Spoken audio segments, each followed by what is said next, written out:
Mario really caught me off guard. He's a very spiritual man, and I appreciated that about him because I'm a spiritual woman. Hey guys, and part 3 of our Ready to Love review today. Make sure you like, subscribe, and do what you gotta do, baby. You ain't got the minerals. You ain't got the minerals. Alright, cool. Just gonna finish on Mario and Tondy. Okay, Mario and Tondy, their relationship actually really caught me off guard. I never saw it coming. And evidently so, neither did Mario. And neither did Tondy, I don't think. And it was just interesting because, in the very first scenes we get caught off guard with the fact that you see Mario come behind Tondy, and he's all up in a space and all behind her. He grabs her arm, and I wasn't ready for it, bruv. And I think she wasn't even aware because her face was like she's comfortable, but she was surprised. Like, wait, hold a minute, where's this sudden kind of attraction come from? Like she was a little bit, you know what I'm saying? But then they got talking on the table, and one thing I would say is this: I remember his VT talking about his wife was always wanting to be the lead and everything like that as well, blah blah blah. And I don't think Tondy would want to be in the lead, but I just feel like her character will be a problem for Mario. And if the kind of girl that you divorced was a girl that struggled to not want the reins, going for a girl like Tondy, is that the way to go forward? It seems like you're going for the same mistake over again. And I just felt like that same dominance that she has, as your probably your ex-wife did, it's the same thing. And I think you're making the same mistake again. But can't talk too tough. Mario really caught me off guard. He's a very spiritual man, and I appreciated that about him because I'm a spiritual woman. He said that that they're both spiritual, and I was like, first of all, what is spiritual? As a Christian, when I hear spiritual, I often think of, okay, that means that the person doesn't really follow a particular faith, maybe, but they subscribe to some of the aspects of that faith, but won't live it out. And yeah, that's your choice. As a Christian, we believe that Jesus Christ is the way, the truth, and the life, and that no one comes to the Father except through Him. He's the only way. Christ is the only way to heaven. If you ain't got Christ, you ain't got anything. You understand? Just want to let you know that. You understand? Boom. So there's no such thing as spiritual. What's spiritual? You pray, but who you praying to? Do you know what I'm saying? Like, you're just as bad. Like Mario, if Mario doesn't confess who he's praying to and who does he have a personal relationship with that particular God, he might as well be the atheist that Angie was. Yeah, I do. I'm open to the institution of marriage, and Why you call it the institution of marriage? You make it sound like it's a prison or something like that. Because I'm not religious at all. When you say you're not religious at all, I mean, elaborate on that. Like, what? I'm not religious At all. At Point all. blank period. Point blank period. So you don't believe in God? I'm asking. I'm not religious. We're gonna leave it there. Oh, okay. See what I'm saying? Might as well be. Because at the end of the day, fam, spiritualism without actually knowing who you serve as a god makes no sense. You're just aimlessly playing. Aimlessly, trying to make yourself feel better by subscribing to something but not really fully to anything.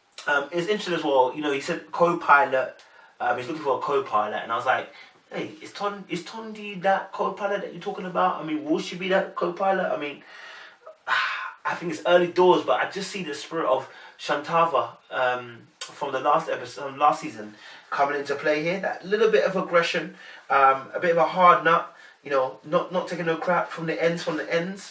And I just feel like I don't know if that's gonna work, like in the long term for Mario. But something about her obviously is dragging him to him. Like, I don't know what it is, but something about her is dragging him in. And it was interesting as well, and this is what I'm talking about when it comes to compliments and talking to someone about what you like about them. Notice what Tondy does. She says, you know what, Very attractive, I'll say that. Yeah. Your mind is. It's matching the outside. Thank you. starts off with an intrinsic comment about something, a positive comment. You've got an attractive mind. And let me tell you something, when a girl drops to you and says, listen, your mind is intriguing, Like, I love the way that your mind works. When you hear that as a man, trust me, something in you just goes, yeah. Because us guys, like, we have got an ego. We like to be praised, We like to be praised. And we also like to be praised on other things except our physical body. Listen, the physical body is nice. But when a girl tells you, listen, like, no, the way that you think, like, I'm actually intrigued. I want to know more. Like, the way that you talk about certain things and the passion that you have is actually like attractive. And you hear it, and you're like, yeah, stop it. Yeah, and I'm hearing you. And actually that draws you in more. So like that comment that she made was perfect. She didn't try to go for the, your abs are this, your arms are this, and then the way she dropped it by saying as well, it's nice to see that your inside matches your outside. So she gave him a compliment about how he looks good on the outside, but without it being CD. And that we've got to take note, without it being CD, and that's very, very important. Very, very important to the discourse. Somebody caught my eye at the Mansion Mixer. Let me ask you this then. Yes. Who are you feeling right now? Mario. Mario? Chocolate milk dud, yes. Lickable candy, right? I don't see myself as having any competition. It was interesting as well because, there was a situation with the group meeting that Nina,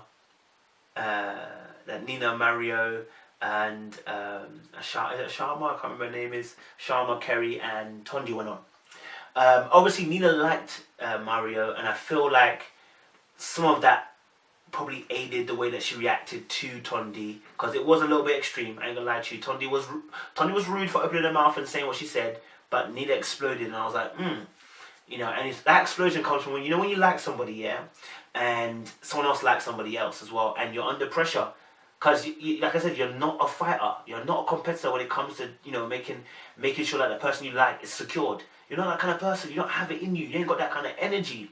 So automatically, what happens is then you become cagey, and that's what Nina became, cagey. You know what I'm saying? And I think it's Tondy's way of talking as well that obviously probably riled her up as well.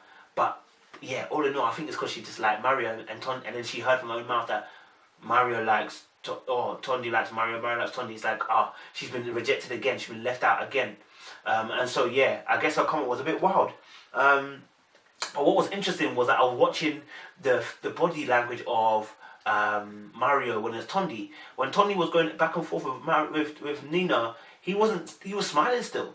And that probably was a testament to the fact that he actually commented after as well when they finished and said, you know what, I'm glad you did it, because you know what, you handled yourself well, and I know how you handle yourself now. I was confused. I was like, doesn't that look a bit like mad, like a bit ghetto, like the way they were acting and stuff? But he liked it, so I was like, alright, cool. But during the course of the argument, what was very interesting, this is why I say that you have to be very, very careful, because when Tondy was initially going back and forth with Nina, he was reaching across to say, listen, Tondy, let it go, it's right, man, come round here, and she weren't listening at first. So that for me lets me know that already that, bro, I don't know this is going to be a long-term thing, because this is what will get you. You will say something and she will not listen because she's her own woman and she wants to do whatever she wants to do. You can't tell her nothing, cuz. And that's what I feel is going to be a problem in the long term if they ever get together. You see what I'm saying? That would be a problem. Like, he was literally putting his hand across the table like, hey, but she didn't even look at him. She didn't even look at him. Why? Because when she gets into a rage, that's it. She's gone. That's her business. Like, she's going to defend herself. She's going to do what she needs to do, because at the end of the day, she's got to win. She's got to make sure the person knows that you can't do it to me. Never me. And she said that. Never, not me. So that was interesting as well. And obviously they kissed, didn't they, as well, which was really weird. I didn't see that coming either. Their little peck or whatever, which was interesting. I never saw it coming. I just never thought that would happen between them two so far, so soon. And it looks like he's really smitten with her. It's dangerous because, as I said, you haven't seen all the flaws in the individual, but people are making head rows and inroads already. So I'm like, so that was interesting as well. There was also a Reva and Kerry moment as well, I think, which was quite interesting, because I never saw Reva and Kerry coming together either. But it seemed like Reva was very comfortable enough to mention the fact that 3 things that help her relax in a sense. I think she mentioned church, shooting range, and a nut, and her touching herself. Now this was very explicit, so early, if that was a mix-up conversation. And one thing I would say is this, because I saw the little cutscene at the end and saying what's going to happen next episode, and that she tries to tell him like, what kind of text you send me saying, what kind of name would you call me if you had during sex? Now, whether it's going to turn out good or bad, I'm not really sure, but we'll see what happens. One thing I would say is that obviously she opened that door by being so explicit. Now you can't cry and shout when obviously you open that door to be quite explicit and the person returns a fire and then say, I don't know how we got here. You got here because you were saying it explicitly. So just be careful. I want you guys to be careful. When you open up a conversation in a certain way and style, you open up the landscape for having that conversation. Now, if you don't want to have that conversation, don't open that landscape. Certain women do this thing. I watch them. They flirt with people in the office, especially. And then when the person flirts back, they're like, no, don't flirt back. You're spoiling the game. Those people are like control and power. They're very dangerous. They're very dangerous.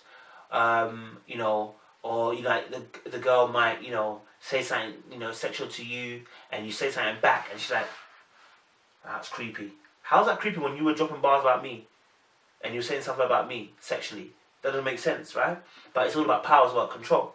So you have to understand that. And I felt like if Reva then gets onto him, it might be a power and control thing. It's like, I can say it, but you can't particularly say it. Like, that's not what I'm rolling as. And like, if you say it, it sounds like you want to do something, and I'm not trying to go there. I'm just saying it because I want to let you know. And that could be the truth. But unfortunately, you open up the landscape of conversation by having that, by saying what she said. You know, being so honest. Kerry's face that didn't really change. Didn't look like he was ready for what she was saying. It didn't look like he was really. It didn't look like he was really, you know, cool with what she was saying. I think it was a bit much. But he, you know, he did well. He rode it, but his face didn't seem enthusiastic receiving the information. So that let me know that, yeah, I know you're listening, but bro, like, there was no reaction to what she said, which is even more dangerous. You know what I'm saying? Like, why wouldn't you react if a girl says to you that I touched myself? Like, do you know what I'm saying? On the middle of a mixer, so soon. Come on. So that was interesting. Wow, not him. You were sitting over there with him. No, you better check your mouth. I was over there talking to Tondy. Like, you doing extra.